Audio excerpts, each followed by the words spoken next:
I've been making comics for a while. My entire life, basically. My very first comics were made on notebook paper in 4th grade, and decades later, by some weird twist of fate, I make webcomics professionally. But if there's one thing I've learned from making comics for most of my life, it's that, my God, they take a long time to make. Because not only do you have to write the comic, then you also have to draw all that, and the drawing part can take as much as 10 times as long as the writing. I've been working on my webcomic cast-off for over 10 years at this point, and while I adore that story, I wanted to stretch my wings a little bit and try telling some other stories too. But committing to doing multiple webcomics at once, on top of running this channel and managing my business, felt a bit like staring into my open grave. So I decided to branch out a little bit.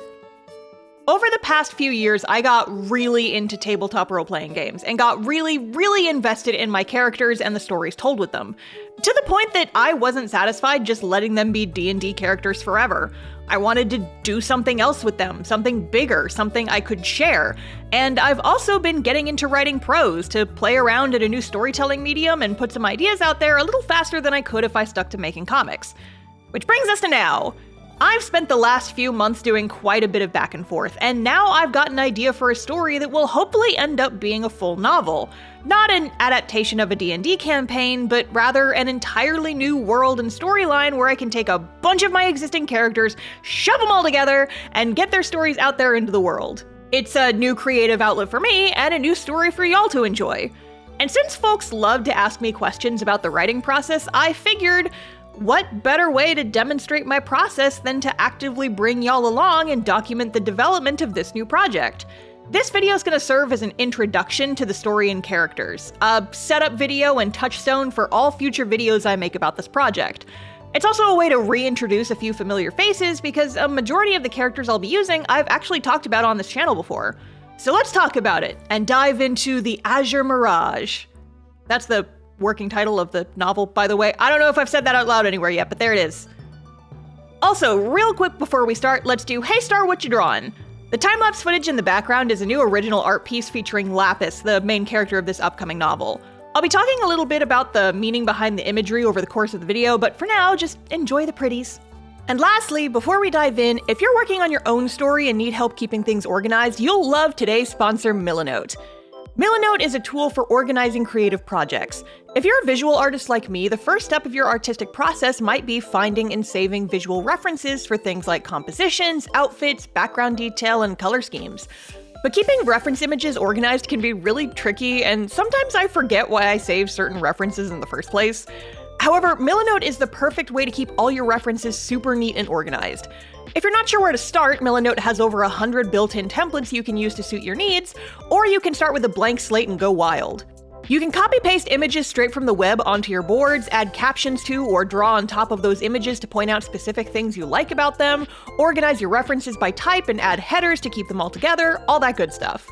You can even use Milanote's Web Clipper browser extension to directly add just about anything directly to your Milanote boards. No copy-paste required. And all your boards are available even on the go with a mobile app that connects seamlessly to any of your boards whenever you need them. If you want a concrete example of how the tool can be used, I actually used Milanote to gather references for the artwork I did for this video.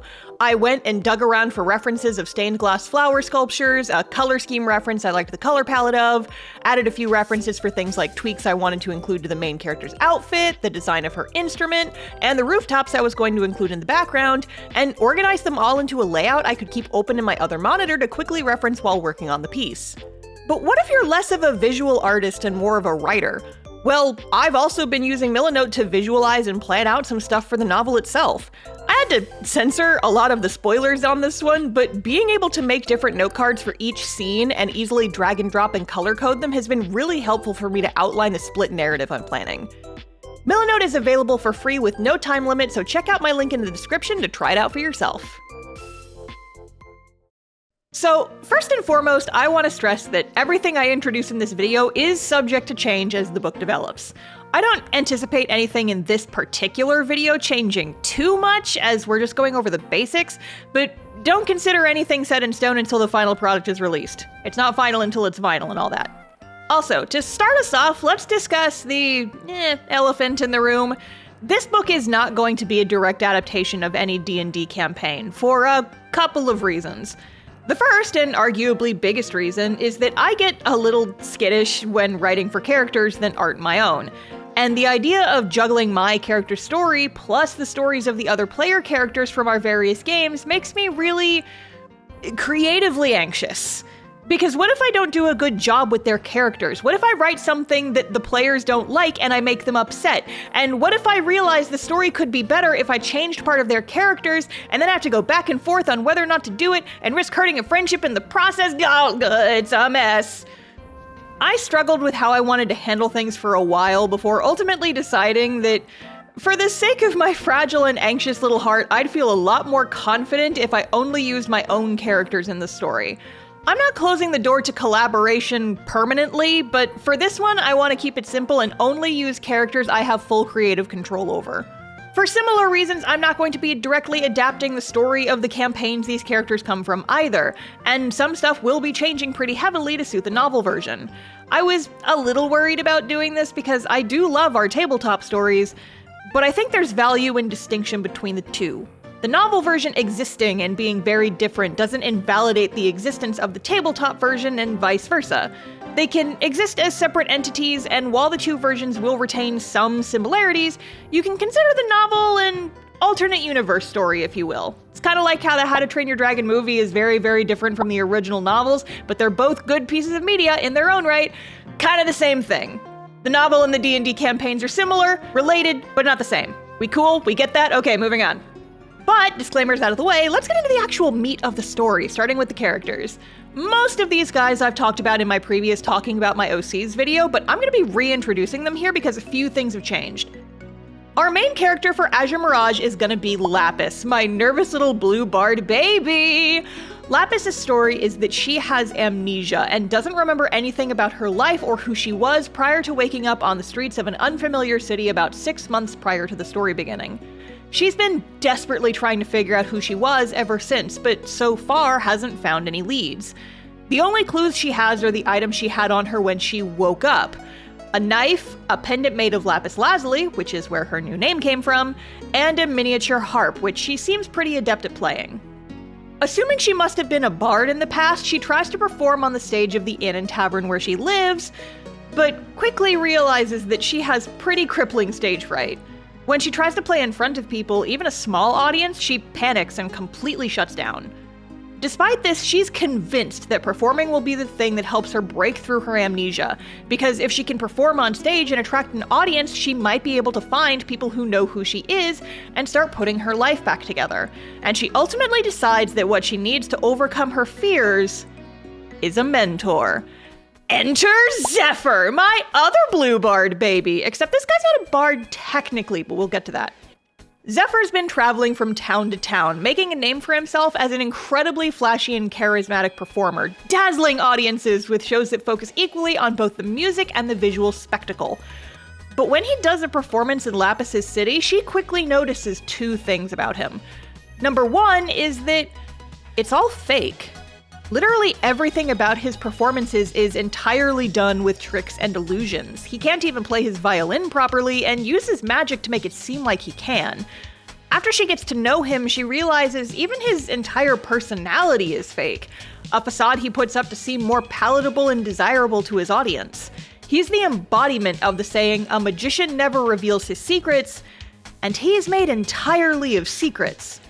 But secondly, and more bizarrely, he has a faint bluish glow around him that seemingly only Lapis can see. She asks other people about it, and no one else knows what she's talking about. Curious to figure out why this is happening, what that weird glow is, and thinking it may be some kind of sign from the universe, Lapis tries to dig deeper into who this guy is, and ends up stumbling onto a pretty big secret. He's a shapeshifter. Zephyr has an alter ego he calls Storm, basically an offstage disguise and persona he uses to get around without drawing too much attention to himself. But Storm has the same glow around him that Zephyr does, which is how Lapis eventually figures out that they're the same person. Zephyr/Storm is something called a Mirage, a specific type of shapeshifter that I'll go into more detail on in a future video. And when Lapis tells him how she figured it out, he's both confused and intrigued. Regardless, he can't have that info go public, but Lapis makes him a deal. she'll keep his secret if he helps get her over her performance anxiety. And so, Zephyr takes her on as his apprentice. He's not a huge fan of being blackmailed, but is curious about Lapis, and realizes that helping her might be the key to solving some problems of his own. And from there, shenanigans ensue! All fun and games, right? Well, not really. Because once the two actually start touring together, bizarre things start happening that neither of them can fully explain. And the deeper Lapis digs into her mysterious past, the less certain she is that she really wants to know who she was. But what I haven't mentioned yet is that Lapis is actually going to be sharing the main character spotlight with another person. That's right, folks, we're doing a split perspective narrative, and it's finally time to talk in detail about Lazuli. In my last video, I couldn't really talk much about this character because their story details hadn't been revealed in-game, and I didn't want to spoil them for the other players. But now I can talk about them all I want, so here we go. Lazuli, or just Laz as they're usually called, is an assassin, and a pretty good one at that, working under the leader of a cult who I'll talk more about in future videos. They don't enjoy being an assassin. In fact, they kind of hate it, but they're very good at it, and they're also magically compelled to follow the cult leader's orders. That, combined with knowing that insubordination means a fate worse than death, and they're pretty stuck in their situation. And it's not great, but it's not without its perks. Getting to spend time with Felix being one of them. Now, I'm gonna need y'all to forget basically everything I said about Felix in the previous video, because her situation has changed pretty drastically from her original story. Felix is an incredibly talented performer who is part of the same cult as Lazuli. She was rescued from a monster attack by the cult leader at a very young age and sees the leader like her own mother. She's very loyal and will do basically anything she says, whether she's magically compelled to or not. She's largely considered by the other members to be the leader's favorite, her special little princess who can do no wrong, and is held up as an example to other members on how to behave. Now, Felix isn't an assassin, but she's very good at being a distraction so the ones in charge of killing can get in and out without too much issue. She plays music and draws a crowd in the street so no one notices a murder happening in the house down the road type of thing, which is how she and Laz meet. Lazuli has a massive crush on Felix, a crush they're pretty certain is unrequited, and even if it wasn't, relationships between cult members are strictly forbidden. Plus, the magical control the cult leader has over the both of them means they can't even hold hands. They might want to, but their bodies physically won't make the move no matter how much they try. Laz and Felix end up partnered on a few missions and gradually get closer until one night the mission they're sent on goes horribly awry. I won't go into exactly what happens, but it goes really bad, and in the aftermath, Laz is desperate to find a way out of the cult leader's grip, at any cost.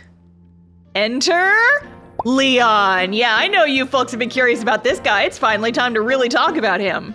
Leon is a bit of a quirky socialite. He's known in the city for running a little coffee shop where people can go to have a hot drink and rant about their troubles. He's like a barista who'll listen to you ramble about your problems, but actually seems invested in helping. But Leon is less about solving people's problems for them, and more about helping people help themselves. He's a big advocate for the idea that sometimes people just need someone who will really listen. A lot of times people can talk themselves towards the right answer if given enough space to work through their feelings. And all he does is provide the venue, a warm drink, and an attentive ear. Which ends up being exactly what a certain traumatized assassin needs after their entire life literally falls apart around them. Hi Lazuli, meet your new best buddy! Leon and Laz end up meeting by chance the same night this botched assassination goes down, and Laz really quickly realizes that this dude's not normal.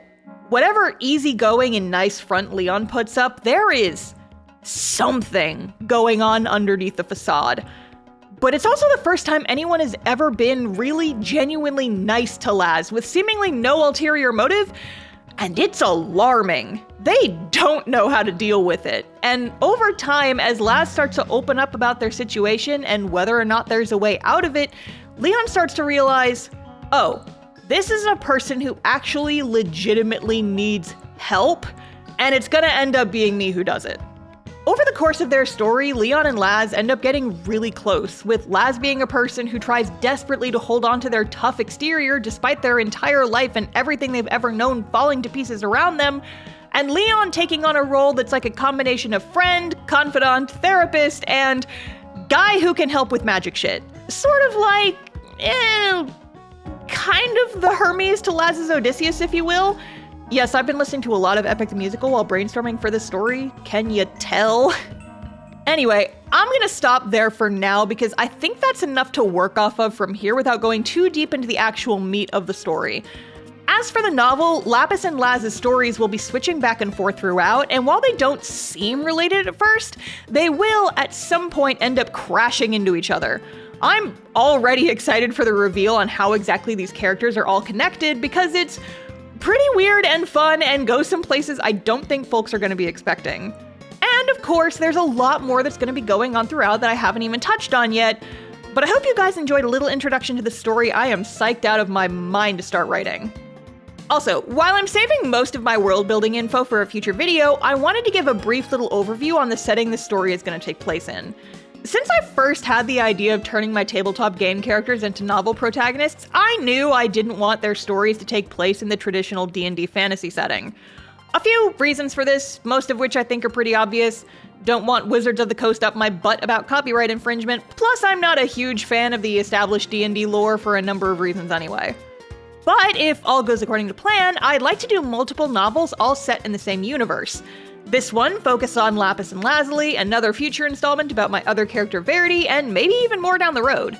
While I'm still ironing out the details for the setting, I do have a few things I can touch on. It's gonna be a fantasy story, obviously, and magic is going to play a pretty big role in the narrative.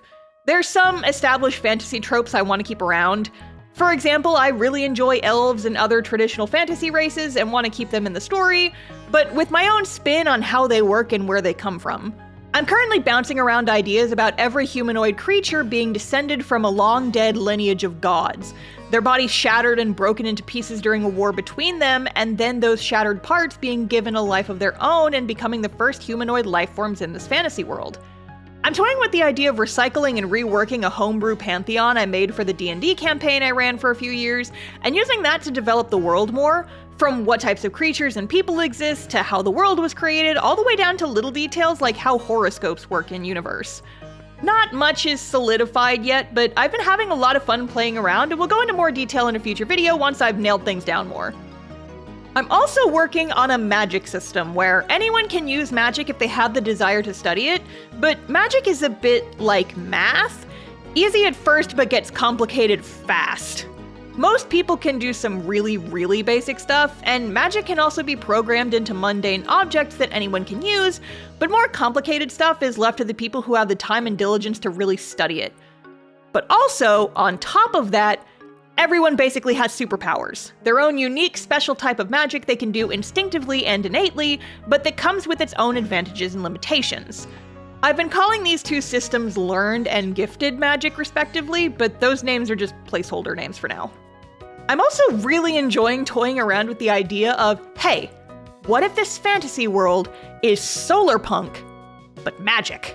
And I'll save a bigger discussion of what that means for a future video, but as a teaser, imagine solar panels, but instead of big black rectangles, they're stained glass sculptures made from a special type of glass that can absorb magic. And these are often made to resemble glass flowers or other plants, and as a result, people basically have stained glass rooftop gardens to power their homes. I love it! I'm having fun! It was the entire reason I drew the print you've been watching me draw in the background! Give me the fantasy solar punk fun times! Woohoo! So, with the introduction to the story out of the way, let's talk a bit about what happens next. I've been working on developing the world and story for a few months now, and my goal is to spend the next few months ironing out the world building and getting an outline together, with the ultimate goal of writing a rough draft during NaNoWriMo this year. If you're not familiar, National Novel Writing Month, or NaNoWriMo, is a yearly challenge where writers try to write 50,000 words during the month of November. I've done it a few times in the past, and having a dedicated month to focus on writing has been a really good motivator for me. But I want to be clear here, I don't have any connection or attachment to the organization behind NaNoWriMo. I just like using the challenge as a motivator to get things down on paper. We're not going to go down that drama-filled rabbit hole. In the meantime, I'll probably be making a few more videos on different parts of the writing process, like outlining and world building, and using this story as a vehicle to explain how I tackle them. Basically, I'm going to teach you all about the process of developing a story while developing my own story. I'm putting you guys in my backpack and we're going on a little adventure together. Let's go. Also, just because this is going to be a written prose novel doesn't mean there won't still be art to enjoy. I'm hoping that the final product for this story will be an illustrated novel, much less work-intensive than drawing an entire webcomic, but still squeezing in some relevant visuals every now and again because I'm an artist first and foremost and I adore drawing these characters. I've been drawing them a ton as I develop this story and have been posting my sketchbook pages on Patreon, and I'll probably be posting a new sketchbook tour around the time that I post this video because I am almost done with my current one, which has a ton of development sketches for this story. Also, because a few people have already asked, no, this isn't going to affect Cast-Off in any way. I'm not dropping the comic to work on this story, I just wanted to have some fun with a little side project. Stretching my wings a bit, playing around, exercising the creative muscles on something exciting and new. So, I hope you guys have enjoyed this little introduction, and I hope you'll enjoy what's to come. So, that's where we're gonna wrap it up for now. As I said before, this is just an introduction to the project, but my goal is to eventually do a follow-up video about the outlining and plot development process, and another on world building. I'll also have a new sketchbook tour coming out pretty soon after this one with a ton of concept art and development sketches, so make sure to subscribe if you don't want to miss those. If you like the artwork from this video, signed prints are available in my shop, linked down below, and I'll also have them at all my convention appearances moving forward. Speaking of, my next con will be SAN Japan in San Antonio, Texas, so be on the lookout for more details as we get closer. Thanks as always to my wonderful patrons for their support, and a special thank you to my video shout-out tier patrons. Jared, Holly, Mr. Don Matsu, Leaf, Alyssa Herzog, Felix Frenzy, Neon Valkyrie, and Gib Doodles. Thank you for helping me pay my AC bill during this blazing hot summer. Anyways, that'll be it for this one. Fare thee well, friends, and I will see y'all next time. Bye!